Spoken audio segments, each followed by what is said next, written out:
yaitu kekerasan verbal digital atau cyberbullying dan dampak bagi psikologisnya kayak gimana tuh. Nah, dalam poin yang pertama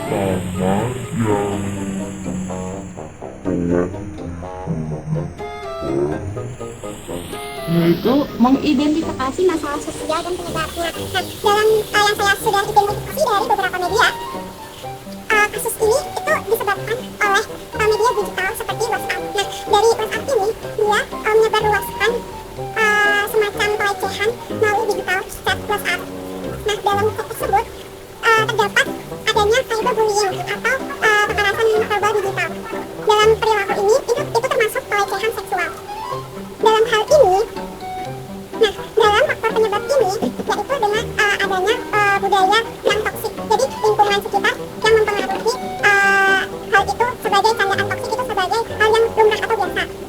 Nah dalam hal ini tuh udah termasuk ranahnya ke cyberbullying.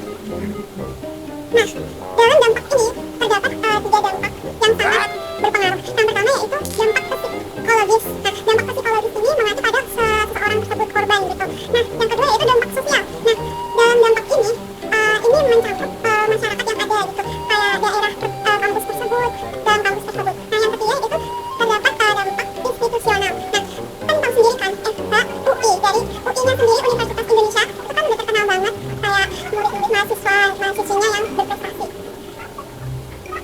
Nah itu berdampak bagi lembaga pendidikan tersebut, seperti yang kemarin tersebut peminatnya menjadi guru kita. Nah dalam hal ini terdapat sasaran utamanya. Nah yang pertama yaitu mahasiswa-mahasiswa yang terkena pelecehan tersebut, mahasiswa dosen yang sedang kayak berpresentasi seperti halayak biasanya. Nah mereka berusia antara yang saya tahu antara 17 sampai 25 tahunan. Tidak hanya itu, bahkan juga targetnya juga termasuk orang tua dari seorang yang dilecehkan, peleceh tersebut, yaitu seorang ibunya sendiri. Nah, dalam hal ini kita bisa menggunakan pendekatan konselor atau psikolog yang ada. Nah, supaya bisa memahami perasaan dari si korban tersebut. Gitu.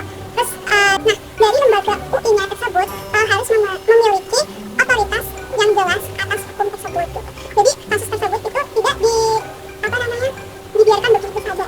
Dan itu termasuk dari pelecehan dan cyberbullying. Dalam hal ini, kreativitas dan pendekatan emosional audiens itu sangat ditingkatkan untuk supaya mereka akan sadar akan hal itu. Itu sebenarnya itu salah.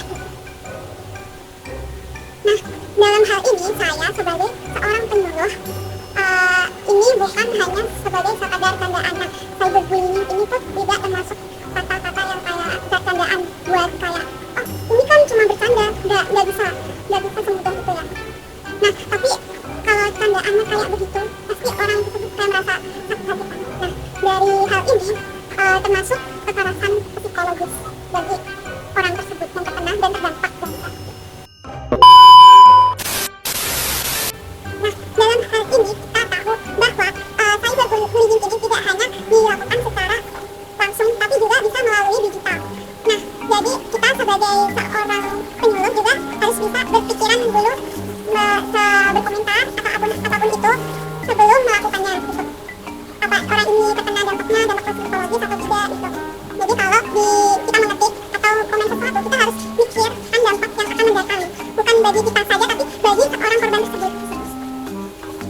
Tidak hanya berkomunikasi secara langsung tapi juga berkomunikasi secara digital. Itu merupakan simulasi etika berkomunikasi. Jadi tidak hanya berkomunikasi secara langsung atau tidak langsung, kita harus memiliki etika yang ada. Dari yang saya kaji dari kasus tersebut, perilaku yang dipengaruhi oleh lingkungan itu sangat berdampak bagi kita.